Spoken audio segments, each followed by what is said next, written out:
ఏంటా ప్రశ్న అంటే, క్రైస్తవులమైన మనకు మరి ఎక్కువ కీడు ఎందుకు కలుగుతుంది అనేటువంటి ప్రశ్న ప్రతి ఒక్కరిలో ఉంటుంది.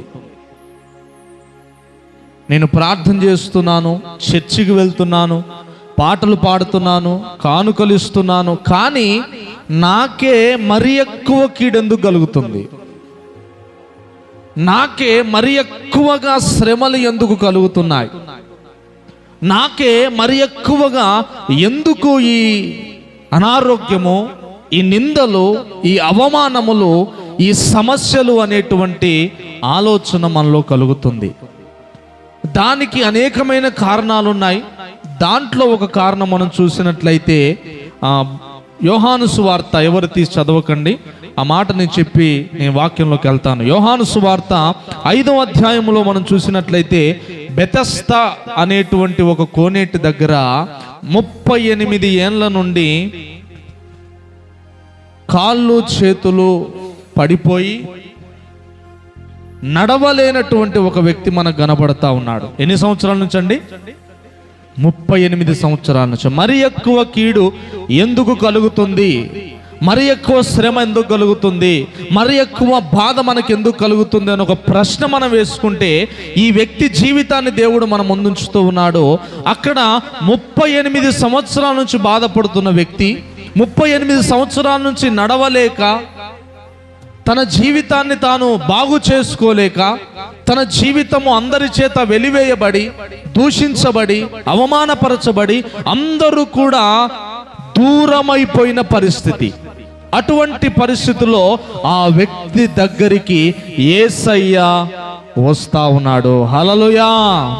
ఆ వ్యక్తిని వెతుక్కుంటూ యేసయ్య వచ్చి యేసయ్య అడుగుతున్నాడు, నా కుమారుడా, నీకు స్వస్థత కావాలా? ఆ వ్యక్తి చాలా మాటలు అన్నాడు. తర్వాత యేసు ప్రభు, నీవు లేచి నీ పరుపెత్తుకొని నీవు నడువు అని యేసు ప్రభు చెప్పిన వెంటనే ఆ వ్యక్తి వెంటనే లేచి తన పరుపెత్తుకొని అనేక మంది జనాల ముందు, అనేక మంది ప్రజల ముందు ఆ వ్యక్తి నడుచుకుంటూ పరుపెత్తుకొని వెళ్తా ఉన్నాడు. గట్టి దేవుని స్తోత్రం చెప్తా. హల్లెలూయా! ఇక్కడి వరకు అంతా బానే ఉంది. బాగుపడ్డాడు, దీవించబడ్డాడు, స్వస్థత పొందాడు, నడవలేని వాడు నడుస్తున్నాడు. 38 సంవత్సరాల నుంచి అందరూ దూరం అయిపోయారు, అందరూ వెలివేశారు, అందరూ దూరం అయిపోయిన పరిస్థితిలో ఆ వ్యక్తి జీవితాన్ని దేవుడు నిలవబెట్టాడు. హల్లెలూయా! అది మనము ఎక్కడ చూడగలము అంటే, ఆ యోహాను సువార్త 5వ అధ్యాయము 9వ వచనంలో ఆ మాట చూస్తాం. 9వ వచనం అయిపోయిన తర్వాత కొన్ని సందర్భాలు జరుగుతాయి, కొన్ని రోజులు గడుస్తాయి. బాగైపోయాడు, ఇంటికి వెళ్ళిపోయాడు, యేసు ప్రభు వెళ్ళిపోయాడు వేరే ఊరికి సువార్త చెప్పడానికి. అయితే కొన్ని దినములైన తర్వాత, ఎన్ని దినాలు అని మనకు రాయబడలేదు, కానీ కొన్ని దినములైన తర్వాత యేసు ప్రభు దేవాలయములో ఆ వ్యక్తిని చూస్తా ఉన్నాడు. హల్లెలూయా! ఆ మాట మనం ఎక్కడ చూస్తామంటే 14వ వచనం చూస్తాం. అటు తరువాత యేసు దేవాలయములో వానిని చూచి, హల్లెలూయా! చెప్పాలి గట్టిగా, హల్లెలూయా! ఎక్కడ చూశాడు? చెప్పాలి, ఎక్కడ చూశాడు? దేవాలయములో చూశాడు. అంటే ఇప్పుడు మనం ఏం తెలుసుకోవాలి? యేసు ప్రభు వాడి ఇంటికి వెళ్ళి చూడొచ్చుగా. ఏమండి, ఇంటికి వెళ్ళి చూడొచ్చా లేదా? లేకపోతే ఆ ప్రాంతానికి వెళ్ళి చూడొచ్చుగా. కానీ దేవాలయంలోనే ఎందుకు చూస్తున్నాడు? దేవాలయంలోనే ఎందుకు ఎదురు చూస్తున్నాడు? దేవాలయంలోనే ఎందుకు దేవుడు ఆశతో ఉన్నాడు? దేవాలయంలోనే ఆ వ్యక్తిని కలుసుకోవాలని దేవుడు ఎందుకు కోరుకుంటున్నాడు? అంటే బాగుపడిన వ్యక్తి, స్వస్థత పొందిన వ్యక్తి, విడుదల పొందిన వ్యక్తి, దేవుని దయ వలన ఆశీర్వదించబడిన వ్యక్తి దేవుడు తన ఆలయములో చూడాలని ఆశపడతా ఉన్నాడు. హల్లెలూయా! అది దాని ఉద్దేశం. అంటే బాగుపడిన వ్యక్తి ఖచ్చితంగా దేవుని మందిరములో దేవుని కనబడాలి. ఆమేన్. కనబడకపోతే ఏమైపోద్ది?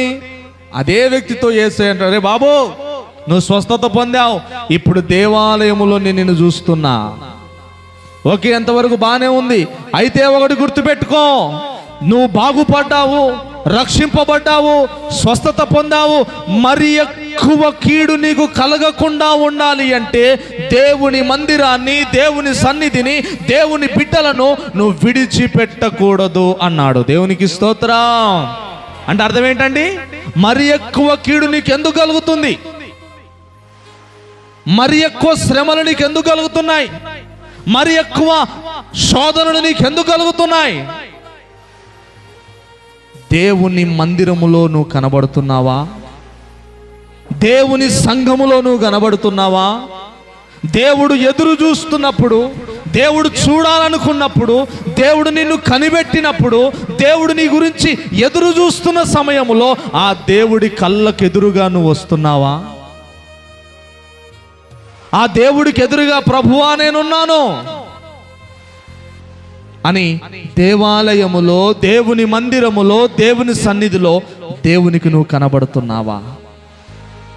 నువ్వు కనబడట్లేదు గనకనే, దేవుని మందిరములో నువ్వు దేవుణ్ణి కలుసుకోవడం లేదు గనకనే ఇక్కడ రెండు విషయాలు ఉంటాయి. ఒకటి దేవుని మందిరములోనికి రావడం, రెండవది దేవుని మందిరములో దేవుణ్ణి కలుసుకోవడం. ఆమేన్. అంటే అర్థం ఏంటండి? చర్చిలోకి వచ్చారు, ప్రేయర్ అయిపోయింది, అమ్మగారికి నాకు ప్రైజ్ లాడ్ చెప్పలే అంటే అర్థం ఏంటి? నువ్వు చర్చికి వచ్చావు కానీ నాకు కలవలే. అర్థమైందండి? చర్చికి వచ్చావు, ప్రార్థన చేసుకున్నావు, కానీ అంతా అయిపోయిన తర్వాత అయ్యగారికి అమ్మగారికి కలవకుండా పోయినావు. ఇప్పుడు నీకేమైనా ప్రయోజనమా? ఎందుకు? దీవించేది మేము అనుకోండి, స్వస్థపరిచేది మేము అనుకోండి. ఇప్పుడు మమ్మల్ని కలవకుండా నువ్వు పోతే నీకు స్వస్థత దీవెనలు వస్తాయా? కదా. అలాంటిది దేవుని మందిరములో నువ్వు దేవుని సన్నిధికి వచ్చి దేవుణ్ణి కలుసుకోకుండా, దేవుడితో మాట్లాడకుండా, దేవుణ్ణి వెతకకుండా, దేవుణ్ణి నువ్వు ఎట్టి పరిస్థితుల్లో నన్ను దర్శించు అని నువ్వు అడగకుండా వచ్చి నువ్వు వెళ్ళిపోతా ఉంటే నీకు ప్రయోజనమా?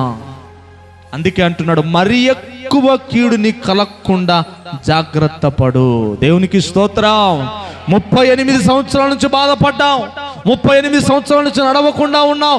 మరి ఎక్కువ కీడు నీకు కలగకుండా దేవాలయములో, దేవుని సన్నిధిలో దేవుణ్ణి కలుసుకునే వారముగా ఉండాలి. దేవునికి స్తోత్రం.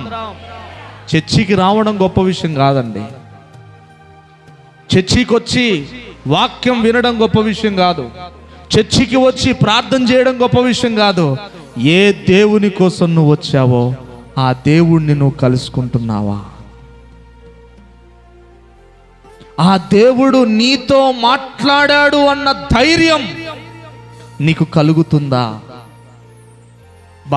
ఈరోజు దేవుని సన్నిధిలో నేను ఆనందించా, ఈరోజు నేను దేవుని సన్నిధిలో దేవుని దర్శనాన్ని పొందా, ఈరోజు నేను దేవుని వాక్కును పొందా అన్న తృప్తి నీకు కలుగుతుందా? ఒకవేళ నీకు కలగట్లేదనుకో, ఆ రోజు నువ్వు దేవుణ్ణి కలుసుకోలేదని అర్థం. ఆ రోజు దేవుణ్ణి నువ్వు కలుసుకోలేదని అర్థం. ఇప్పుడు నువ్వు దేవుణ్ణి కలుసుకోకపోతే ఆదివారమును రావడం వల్ల నీకు ప్రయోజనం ఏంటి? అందుకే మరి ఎక్కువ కీడు నీకు కలుగుతుందేమో, మరి ఎక్కువ శోధింపబడుతున్నావేమో, మరి ఎక్కువగా సాతానుడు నిన్ను చల్లడబట్టి నిన్ను, నీ కుటుంబాన్ని నాశనం చేయాలని కోరుకుంటున్నాడేమో. ఎందుకు? దేవుని మందిరములోనికి వచ్చిన నీవు దేవుణ్ణి కలుసుకోవట్లేదు, దేవుని ఉపదేశాన్ని నువ్వు పొందుకోవట్లేదు, దేవుని వాగ్దానాన్ని నువ్వు పొందుకోవట్లేదు. దేవుడు నీకు ఒక త్రోవ చూపించాలనుకుంటే దాన్ని నువ్వు చూడలేకపోతున్నావేమో. ఒక వ్యక్తి అన్నాడట, ఎప్పుడు చూసినా అయ్యగారు నా గురించే చెప్తాడు, మా గురించే చెప్తాడు, ఇక నా పేరు పెట్టి అనడు కానీ నా గురించే, నా కోసమే అన్నాడట. ఎవరితో? యేసన్న గారని ఒక దైవ సేవకుడితో. అంటే అప్పుడు యేసన్న గారు అన్నారట, పిచ్చోడా, సోమవారం నుండి శనివారం వరకు ఈ లోకములో ఉన్న ఆశల్లో, శ్రమల్లో, నిందల్లో, పాపములో కొట్టుమిట్టాడి శోధింపబడి బాధలు పడి ఆదివారము దేవుని సన్నిధికి నేను వస్తున్నాను. ఆదివారము ప్రభువా నన్ను దిద్దు, నాతో మాట్లాడు, నన్ను హెచ్చరించు, నేను బాధల్లో ఉన్నాను, శ్రమల్లో ఉన్నాను, ఇరుకుల్లో ఉన్నాను అని అర్థముతో నేను ఇక్కడికి వచ్చేది. అలాంటప్పుడు నీతో మాట్లాడకపోతే పక్కనోళ్ళతో మాట్లాడతాడా అన్నాడట.